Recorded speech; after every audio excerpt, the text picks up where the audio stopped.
Yo, yo, yo, what is going on, Patriots Nation? It is your full-time scientist, fuller-time sports fan, Soor back after a lengthy off-season hiatus, here with my guy, Aiden Hauser, the father of Patriots Nation. Aiden, how's it feel to be back? It feels awesome. We could finally talk some football that doesn't seem pointless, like getting into the next season's. I'm just excited. I'm excited just to talk about new things.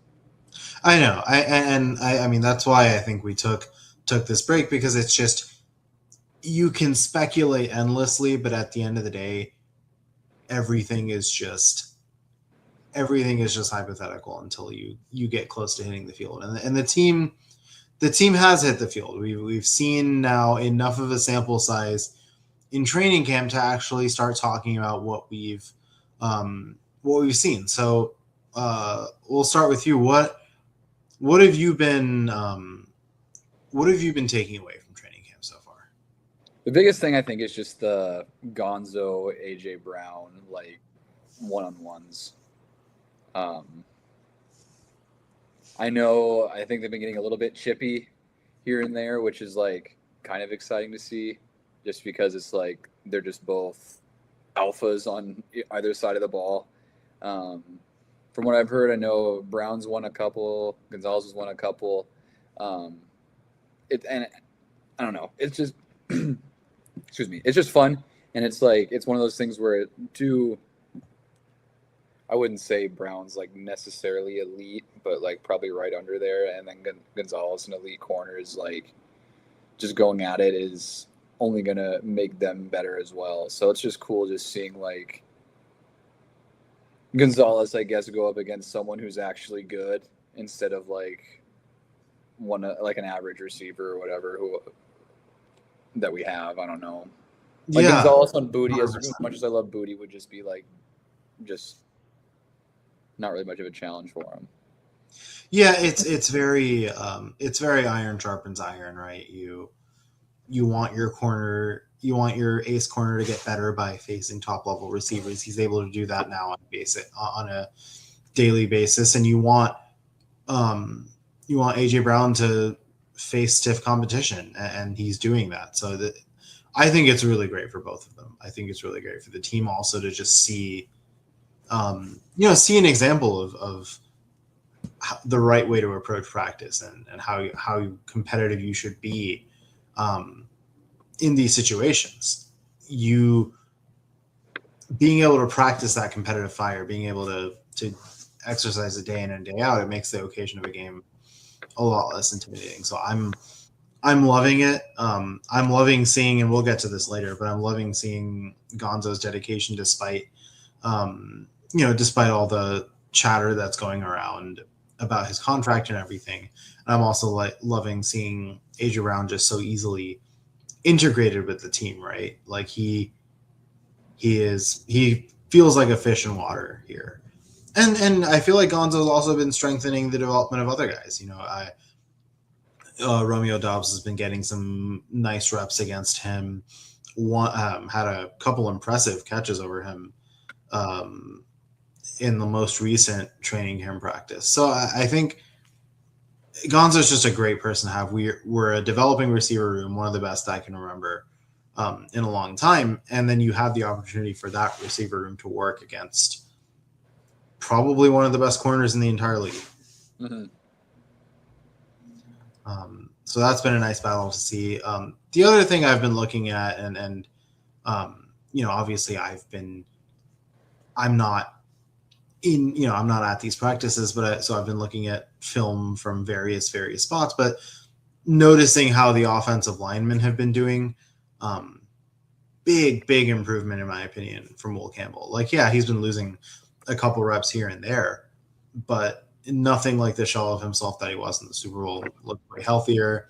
He's starting to get quicker. Hilo Lomu's slowly but surely starting to develop. I think he lost a bunch of reps early on, but I think he's getting better and better. I think people were way overreacting to his first couple rep losses because he just got there. What do you expect? I think he's got potential as a really good swing tackle for us. And then I just think I'm realizing that we do have a good amount of depth on offensive line, even though they're currently a bit unpolished. And I mean, even with Caden Wallace like getting traded too, you think? Yeah. For me, I'm joking. He was never really anything, but for me that changed nothing, other than just realizing how bad of a draft that 24 draft was. Like, yeah, truly, truly horrendous. Yeah, I mean, it's kind of a miracle that it feels like the last couple drafts have actually gone really well. Obviously, we'll see how this one goes, just given how bad that draft was. Looking back at it, there's so little that's salvageable from it. Obviously, Drake May is an exception, but yeah, I feel strong. I really feel good about how this team is moving. I'm loving the silence on the Vrabel stuff. I'm loving that the fact that we kind of all made a decision to, as soon as the football season started, to stop talking about all that. Everybody just seems locked in. Nobody seems to care, as it should be. Yeah, I think everything's starting to hum. Biggest area of concern for me, I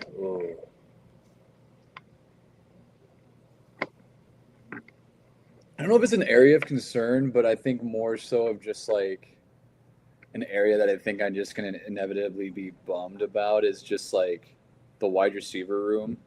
Like we kind of went from like weak to like strong in just a matter of 2 moves with just the AJ Brown trade and the Dobbs signing. That like it's kind of wild to say it, but like even Kyle Williams could be on like the bubble just with the additions that we've made. And I haven't heard much about him, so it's like he could just be like fighting for a spot just on special teams, or even like Demario Douglas could even be like a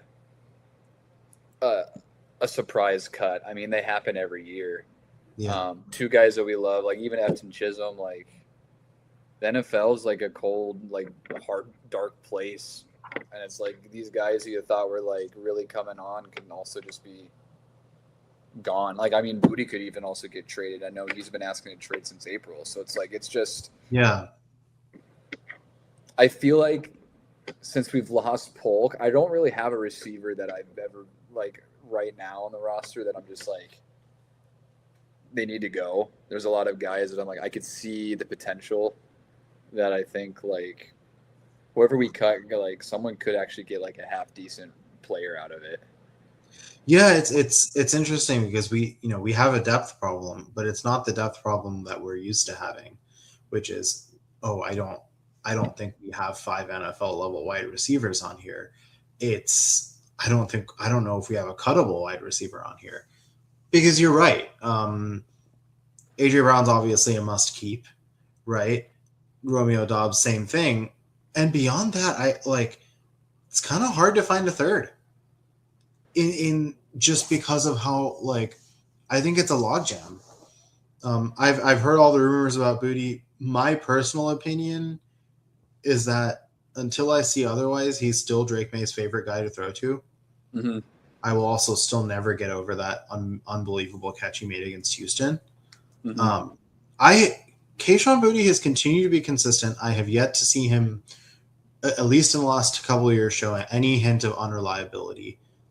He continues to make most days the best play of the day in training camp. Absolutely balling out. I really would like to see us continue to give him a chance, but you're right, that would have to come at the cost of someone that maybe has a little bit more upside than him. You can't reasonably justify cutting Kyle Williams just given his vertical speed. I don't think we have anybody else who can be as explosive and provide that deep threat with speed. And I honestly think the only reason he didn't do better is because we didn't really use him much. Demario Douglas just has that unbelievable agility. It's starting to unfortunately feel like Efton Chisholm might be the odd man out just because, he's a workhorse and we really like him, but I don't think the upside is there, especially from a physical standpoint.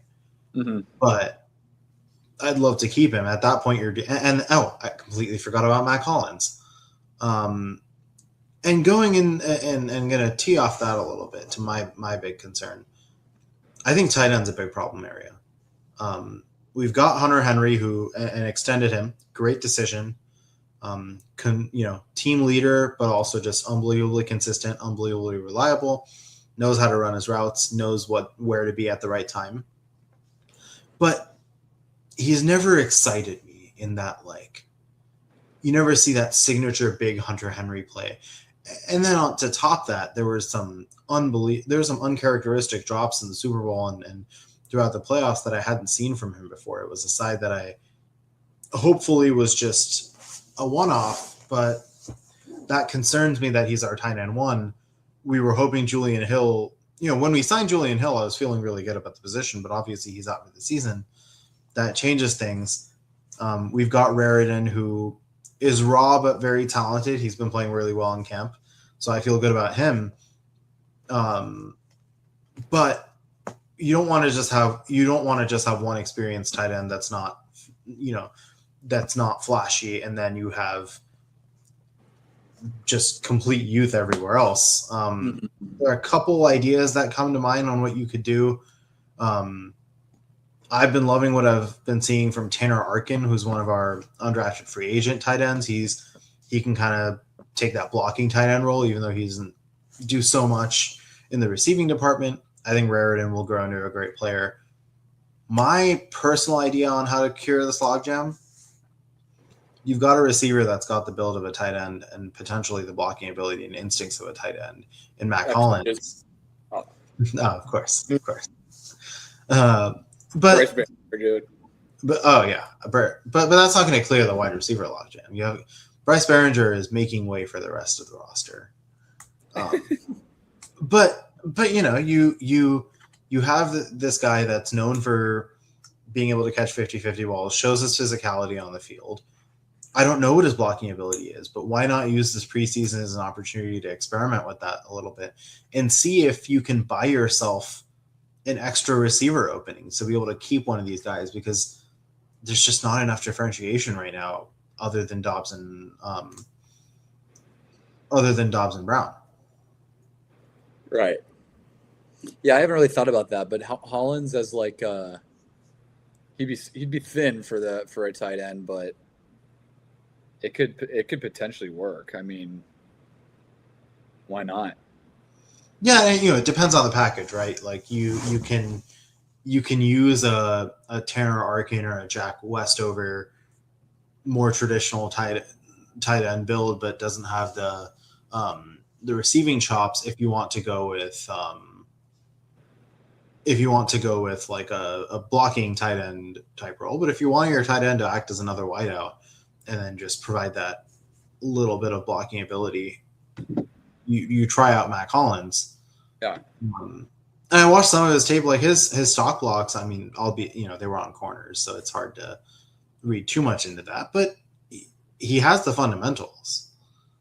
And so it's a question of the physicality. I think it's worth at least a try, because I absolutely want Matt Collins on this team. Just the way he came through in clutch moments time and time again this season, it was like as soon as you forgot about him, the ball found a way in his hands. And so he's someone whose skill set and instincts I definitely want on the team. And given that you've got you've got one wideout position that is kind of overstuffed, and then you've got this tight end position where you're struggling to find two NFL caliber tight ends. Yeah, that's a potential solution for me rather than going out and trying to get someone else. Especially, again, given that I do see promise in Eli Raritan, and I'd like to see him get a good go at it and not go the way of our other tight end picks in third rounds, who I will not name. We don't need to. We've named him enough in this podcast. Yeah. But yeah, I think that's one position that worries me on the offensive side of things. Other worries like depth in the D line, especially the interior. Barmore, so talented, but just hasn't like. I'd love him to string together like 10 plus games of both full health and consistent play. That's what's kind of been missing for me. Then, we played a lot of roulette in terms of our interior defensive line. It's imperative that this unit stays healthy. Edge, we'll see. It took us forever to sign Gabe Akis, and we don't know about his health yet. But if he's in, he could be really good. Landry hasn't really played much, but we all know how good he can be. And then Draymond Jones has been playing good ball. Mm-hmm. It's a little thin on the defensive line. I'd just like to see our disruptors be more consistently out there during camp, and I'm hoping the preseason will show more consistency there. Mm-hmm.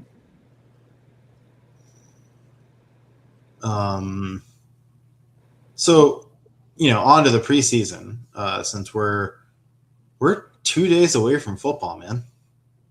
That's so wild. And if I'm excited, especially if the Hall of Fame game is a glimpse into how some of these other games are going to go. Haynes King. That was the Hall of Fame game I've ever seen. Haynes King will be starting in 2 years. Book it. Oh, I forgot you're a big Haynes King guy. I'm a Georgia Tech guy. He balled out. I mean, come on. He did. Him and Carson Beck. That was just that was a crazy Who'd ever thought you'd get hyped about Carson Beck versus Haynes King at the pro level? It's a duel. It was awesome. You carried over that Georgia Tech Georgia rivalry to the pros. It's nice to see competitiveness in a preseason game. And I think for us coming off this, coming off a game where frankly we looked meek. I'd like us to kind of come out in the preseason and set the tone. Mm-hmm. To a safe extent, bring out some physicality, get some big plays going. Really, I don't know, just energize the team, reteach ourselves what it's like to win on a football field. Because we've got a revenge match coming in September, and I have no intention for us to lose it. Yeah, we better blow them out of the water. Probably won't, but we can. No Kenneth Walker this time. He was the only pulse that they had in their offense, as much fake credit as they're going to give to Darnold. Mm-hmm. And then we just need to tell our offensive lines to not literally tell Seattle what we're going to do. Or Will Campbell to go here after you. Yeah. But it's easy to forget that Will Campbell played through injury then. He's healthy. He's looking good. He's going to learn from that. So, this could be a Will Campbell redemption game. This could be, absolutely a Drake May redemption game opportunity. There are a lot of people that are going to be hungry in that game. Mm-hmm. But start that hunger early. Come out in the preseason, really set the tone. What are you looking to see against Philly? What are the matchups that you're interested in?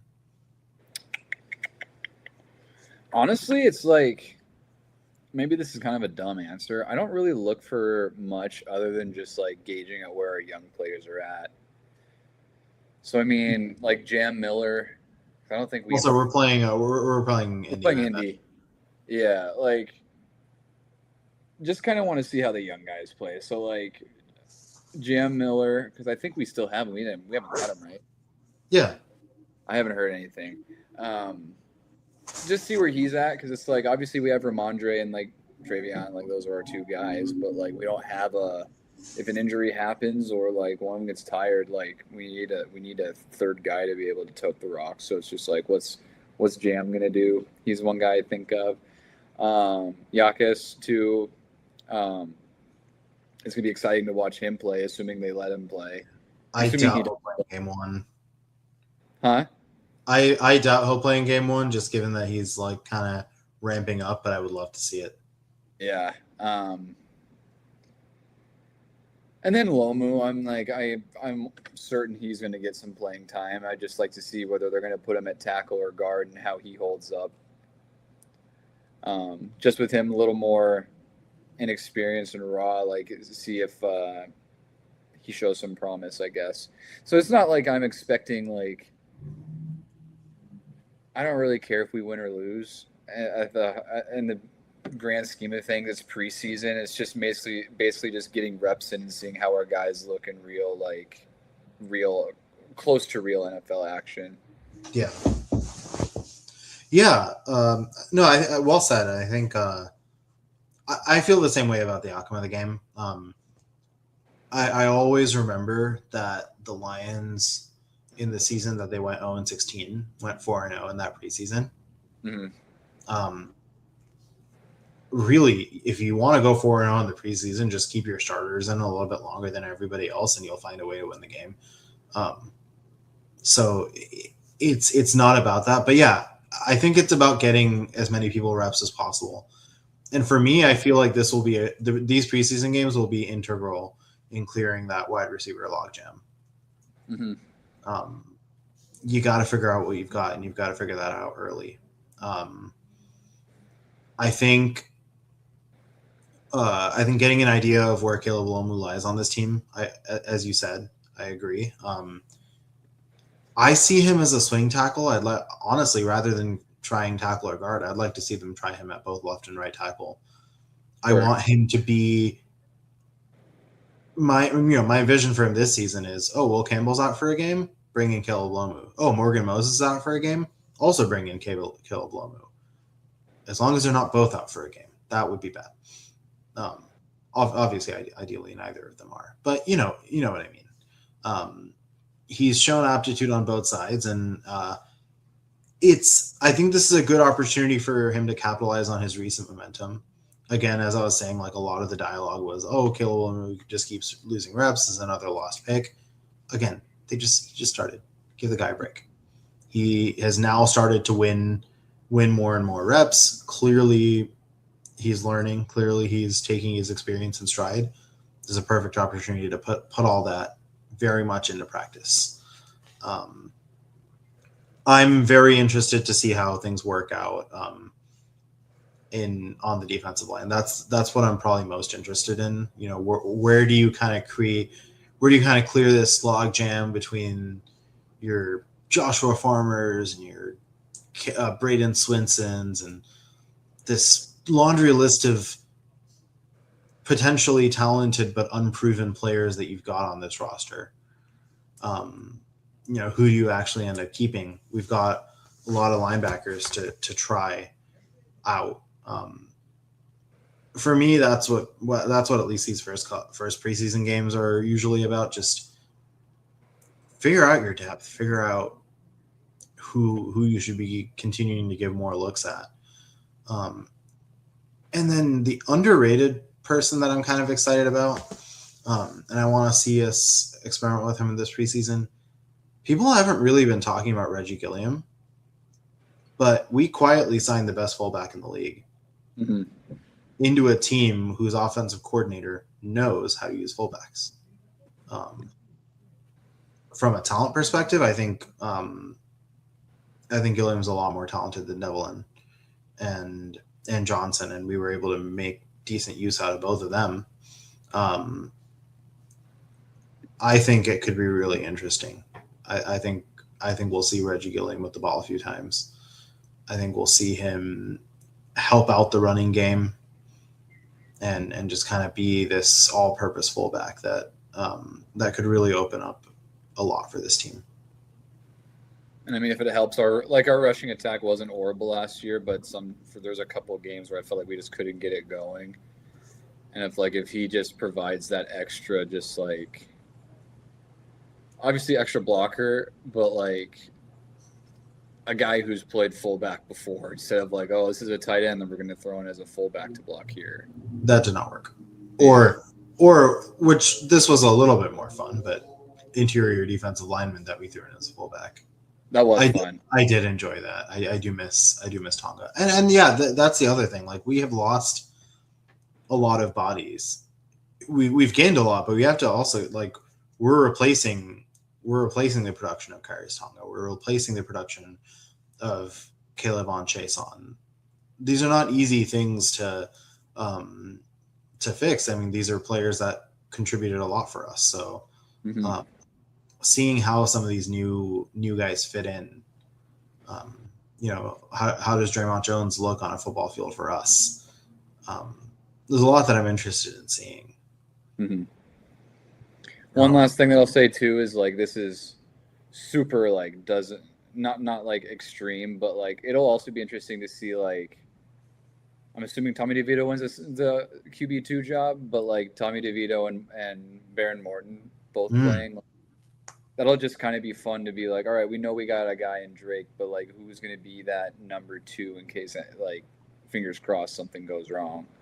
Yeah, and really, who can have a nice rapport with Drake May and kind of help him improve during practice.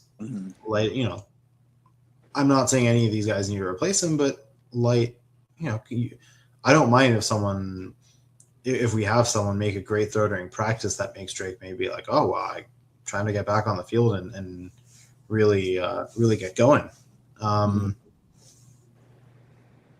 Wouldn't mind that at all. So I agree. I think that's going to be an interesting, and they're both going to get a lot of play. Drake May is going to play a couple series each game. So you will get the chance to, and this is going to be nice because last season we had Ben Wooldridge play a lot of preseason football, and it was very, very, very painful to watch. With all due respect. Yeah, no one else could get anything going, so it's like we don't know how the receivers are looking because he wasn't getting on the ball. Yeah. Also, I'm curious on just some of the realignment on the offensive line. Jared Wilson at center. It is the position he played in college. Could he get out of his funk by playing his usual position? I think so.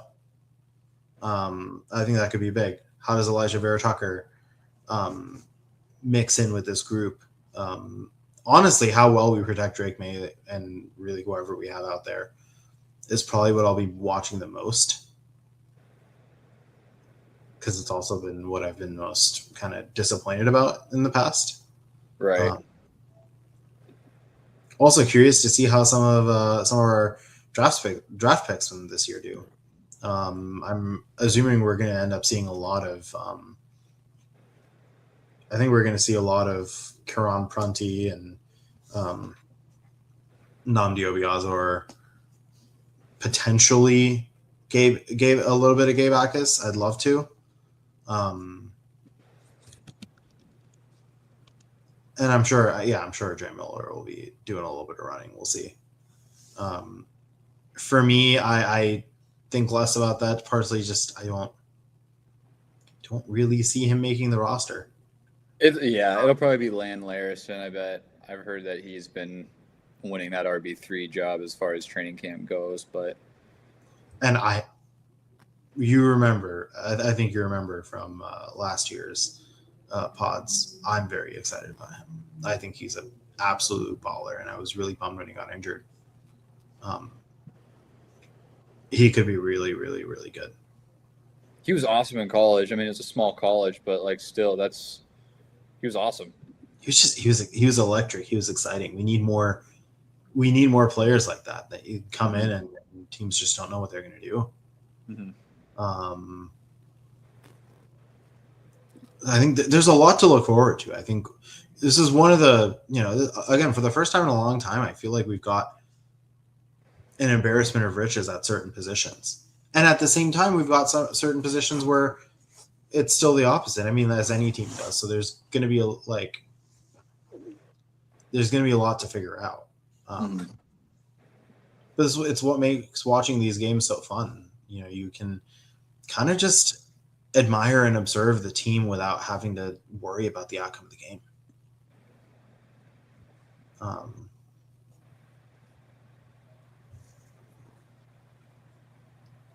Oh, of course, looking forward to seeing Eli Raritan. I think Oh it'll be god, really yeah. fun to see where he fits in at tight end. I'm also intellectually just curious about Demetrius Crownover as a tackle. I don't think he's going to be getting too much playing time, but that guy is massive, like just freakishly huge build, and can potentially be a beast. Someone that like could work his way in the next couple of years onto our starting lineup, especially if one of our current tackles makes an opening for him. Um, that's more just a curiosity thing more than anything else. Sure. Yeah, I think this is going to be a really interesting game. I think we're going to get a lot of answers, at least at the back end, and as we need, because as you'll probably see when we do our roster projections in the next week or two, this isn't going to be an easy 53 to decide. No. There's going to be like we said about receivers, but I think just in a greater sense, whole roster wise, there's going to be some names that we know that are probably going to have to get cut because got to cut down at 53, which is a big jump. So I don't know. It's going to be like 20-something people to get rid of. Yeah. Hey, I think we're currently at 90. Are we that? But, oh, yeah. Yeah, but like, I mean, like 20 of those are like, they're just bodies. Yeah, they're 20 guys who we've never even heard of. When we're cutting them, we're going to be like, oh, I didn't even realize he was on the roster. Yeah. Looking forward to seeing the GOAT, Andy Burgalius, and Bryce Behringer do their thing. We got a couple good ones. I mean, it's funny because preseason was when I was seriously doubting Andy Burgalius, and I was like, oh, this guy should not be on the team. Boy, was I wrong. I never lost faith in him. I'm like, he was the guy who I wanted to draft. So it's like he could have been horrible, and I would still be like, no, I believe. Yeah, it's true, but I also really wanted us to draft Chad Ryland. So, meh. Oh, also, which brings us to the first recurrence of our usual bits. We have a man to thank for all of the greatness that has befallen this team, starting with Drake May being drafted. All hail the Tank Commander, Chad Ryland. And speaking of tributes, a sad day in the NFL where long-tenured veteran Jalen Polk announced his retirement from the NFL after not one, not three, but two illustriously mediocre Hall of Fame worthy in the NFL. So let's take 12 seconds of silence for all 12 catches he had out of way more than 12 pass attempts thrown his way.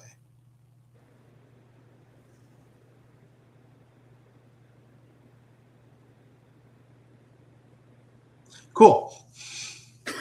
Close enough. That was, as you might have noticed, not much time, and an illustrative example of some of the bad drafting that we've done over the years. But hope he has a good time, I guess. Hope he enjoys retirement. Yeah, he's earned it. He's given a lot of service to the league.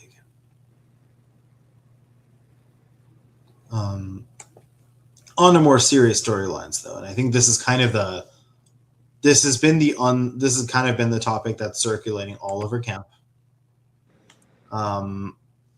We have just been hearing speculation after speculation with no real favorable updates anymore on Christian Gonzalez's deal. We're kind of aware that, like, we know he wants to be in that conversation for highest paid corner in the league, if not the highest paid corner. Probably wants to set the market. I think the most recent deal that was done that kind of potentially influences Gonzo was I think Denzel Ward signed for, I want to say 31, 32. Let's look.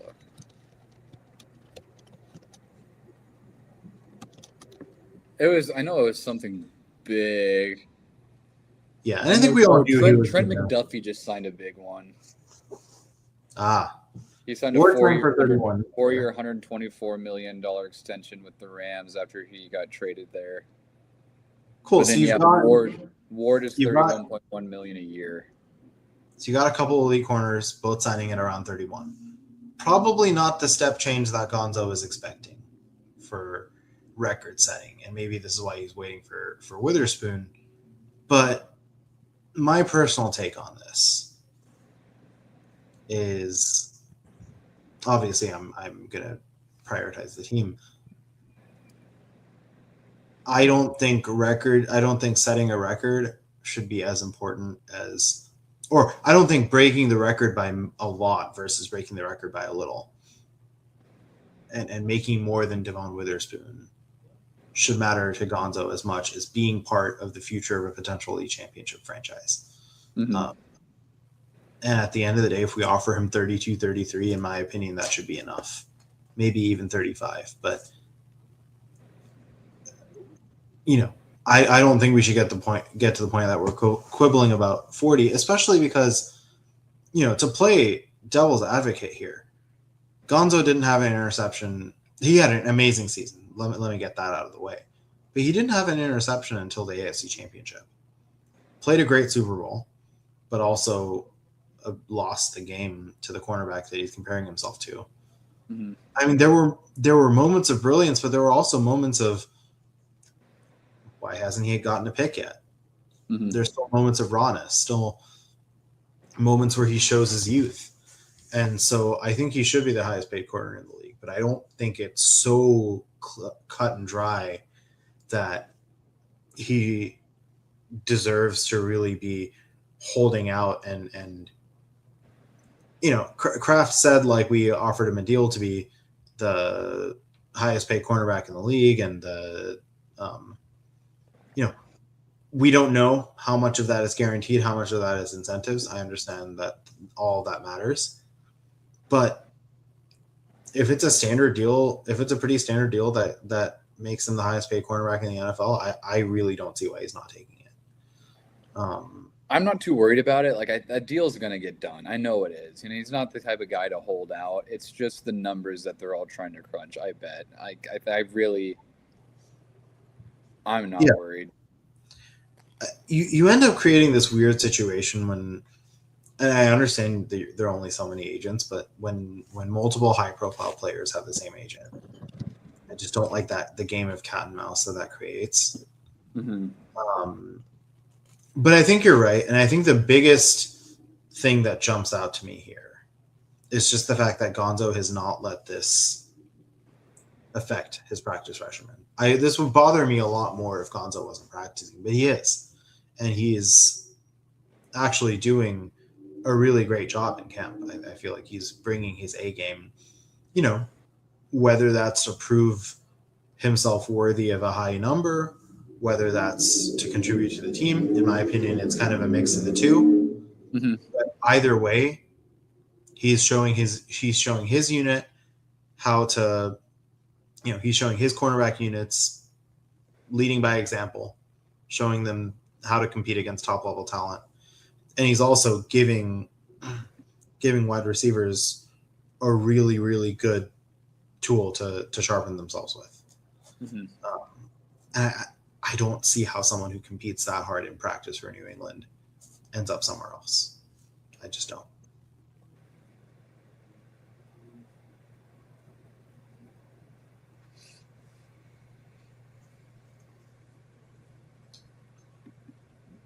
But I'm expecting big things from Gonzo. Any other thoughts from you? No, I mean, I just hope he signs soon and we can kind of just move forward instead of this weird, not necessarily a holdout. I think he'll still play the season, but just a weird elephant in the room that just makes the season all kind of Kind of like the game. Is it Akis? Yakis? I think it's I've heard Agnes. Akis. I still don't even know. I've heard it multiple ways, but just like how weird that was of just like, oh, you haven't signed, but like you're a rook. Just like it's just weird. It's the second round pick late signing thing that we also got with Henderson last year. I'm not a fan of it. No. Yeah. But yeah, as long as it just doesn't get in the way of football, it's like I think that's all I can say as I hope for. Yeah, and it really hasn't, and I'm surprised. You expect more in the way of holding out, honestly. Right. So I'm pleasantly surprised about that. And the other kind of transactional storyline that people are monitoring right now is Kayshon Boutte as a Patriot. I'm going to ask you two questions. What do you think will happen, and what would you like to see happen? I'm going to go in a different order. I think what I would like to see happen is we keep him. I mean, you know this just by how many episodes we've had last year, and like I don't know. I've always been a big Kayshon Boutte guy. Like out of college, I thought he was awesome just because like he was awesome at LSU as a freshman, and then just kind of got hurt and just didn't really produce the way they thought he did his sophomore year and whatnot. But I mean, ever since coming to the Patriots, all he's done is like improve year after year. As like a 6th-round pick, and it's like turns into our franchise quarterback's like most trusted receiver. There hasn't been a moment in the game where I'm just like, we lost that because Boutte dropped this or ran the wrong route. Like he's been reliable. He's not a Jamar Chase, but it's like he's very valuable to like us, probably even more so than he is just to someone else, just because of the chemistry that he has. So I hope they find like a role for him to especially like stay on the field consistently, not just like, oh, here's a roster spot, but like, no, like you're going to be in for sure in our 3 receiver sets. You're not maybe not going to be an every down guy. Maybe you'll be a slot guy, or I don't know. Maybe they even put him as the wide receiver and Dobbs as the slot or whatnot. I don't know. Yeah. I just hope we find a way to keep him happy, because he's made a lot of big plays, and like you even said it against Houston, that big play over Stingley, who also is getting paid $30 million a year, mind you. It's like he makes big plays, so it's like, why would we get rid of that? And again, I think if we were to trade him, we were not going to get much for him. It would just be to clear up a roster spot. Honestly, we'd probably just get a late round pick. You get certain players in New England that feel like they're meant to play well as a Patriot, but you don't know how they're going to play elsewhere. I think Kayshon Boutte is one of them. I kind of hope for also, because I think if he gets traded elsewhere, he's going to be underwhelming. And maybe that's my homerism, but it just feels like he fits really, really well here. And it's also just like in those moments where Drake May is cornered and not sure where to go against really good defenses, it feels like Kayshon is always kind of his default. You want to have that guy on your team. Especially, we're going to face a lot of high caliber defenses this season, starting with Seattle, and you want to have your old reliable. You've got your best 2 receivers are new. Drake May is not going to have chemistry with them off the bat. It's going to take time. And in that time, it's very possible that for games like 1 through 4, if Kayshon Boutte is on the team, that he might actually be the leading receiver through 4 games. Very, very possible. Why you would cut a guy like that? The argument would be clearing up a roster spot. The argument would be upside. But when a quarterback has shown that a certain wide receiver is among his favorites, you don't mess with that. And honestly, I think that's why nothing's gotten done yet, right? Ideally, if Kayshon Boutte is going to be traded, you get that done ASAP so you can picture the wide receiver room without him. But we keep coming into training camp every day and seeing Keishon Boutte do something else that shows his chemistry with Drake May. I really think, like, at the end of the day, it depends on what Keishon wants. Because, like, no one in their right mind, like, no one from the front office would be like, yeah, Boutte's the cut candidate. Because he was our leading receiver from last year. Like, he made big plays. I think they all see it. But the big thing is going to be, like, so, like, here's your role. Do you still want to be traded? Sure. And, like, we don't know where his – we don't know what he's feeling right now. Because, of course, everything's always like, I'm here today. Like, that's everyone's – what do you feel about it? How do you feel about this scenario? It's like, well, I'm on the team right now. That's what everyone says. So it's like, we don't really know. It's not fun to be the topic of trade speculation all the time. Yeah. It really makes you feel devalued. I know, like, I can give an analog as a Celtics fan, Jaylen Brown. I think as soon as word got out that we were really seriously considering trading him, you could kind of see the writing on the wall. All of a sudden, he started feeling devalued. He started feeling, what's going on? Why are we now starting to talk about trading me? I've done all this for the team. And then it got to a point where we had no choice but to take a bad offer from Philly because we knew that Jaylen Brown's time as a Celtic was over. Mm-hmm. It could be a similar situation here where there's been enough trade talk that Keishon Boutte feels disrespected. And I feel like he's both simultaneous right now. I feel like he's simultaneously auditioning for a better role on this team and auditioning for the rest of the league. So it's going to be interesting tracking that during preseason, like every great catch he makes, because he'll make plenty. Who's he making that catch for? Mm-hmm. But each time he does it, it's going to make me want him to leave the team less. And, right. And I do think, like, I have to assume that Drake May has say in the matter. And if I'm Drake May, I'm saying keep Keishon. He's my guy. Mm-hmm. Yeah, I have no idea what the team's going to do. I think a lot of it is just like, how is he going to react to what the reality of his role is if he stays on the team? And if he likes it, then cool. Then I'm sure he's going to stay. If he doesn't, then they're going to try and find a trade partner. Right. Because I'm pretty sure he requested a trade once we signed Dobbs, and there was rumors of getting Brown. Right. Yeah, and it, it's quiet down a lot since then. So maybe they had, they were able to talk to him, and the fact that those rumors quieted down does kind of makes a part of me think that they have told him that he's going to be an important part of the team this season. We'll see. We'll see how it shakes out. I think it's such a crowded room that I could see it going anywhere. Right. If you cut him, he's getting picked off of waivers like within 3 seconds. To the Raiders, probably. To the Raiders, where all legendary Patriot players go. Yeah. Jack Jones. Scary, though. Fernando Mendoza to Keishon Boutte connection.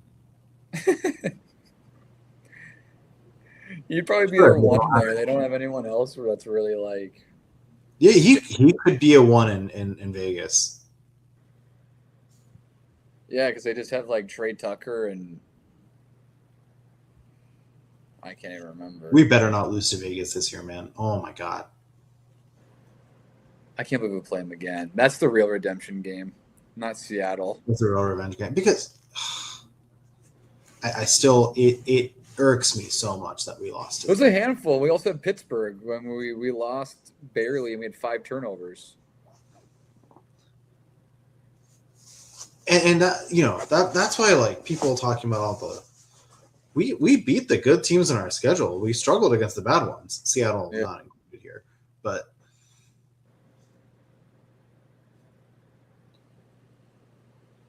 yeah, it's really going to be interesting. I feel like, and again, I feel like the other unsung part of this is that we are now, we're now a squad that most of our coaching staff is returning for a second year. Drake May is now more established. Like there's a lot of continuity here. This is the first time in a long, it feels like the first time in a long time that we're not replacing a ton of coaches. I feel like that makes a big difference. So that's going to be something to look forward to. Right.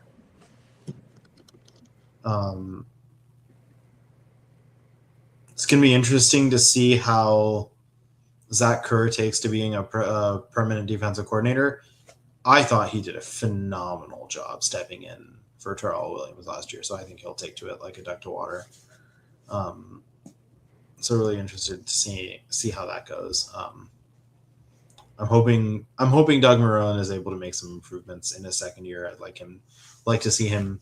I feel like he's probably I would say he's the unsung hero of this coaching staff in terms of like his importance.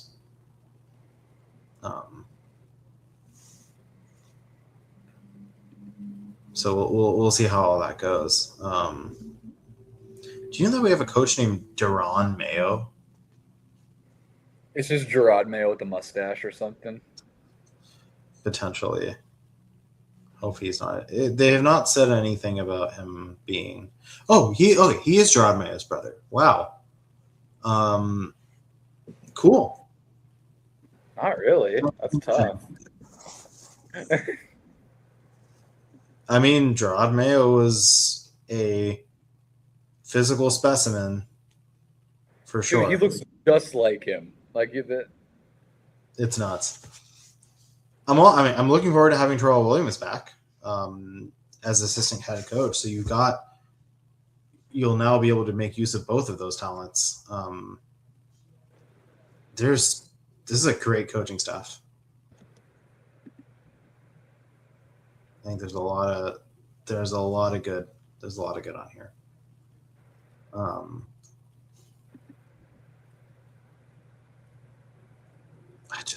The football needs to get here, man.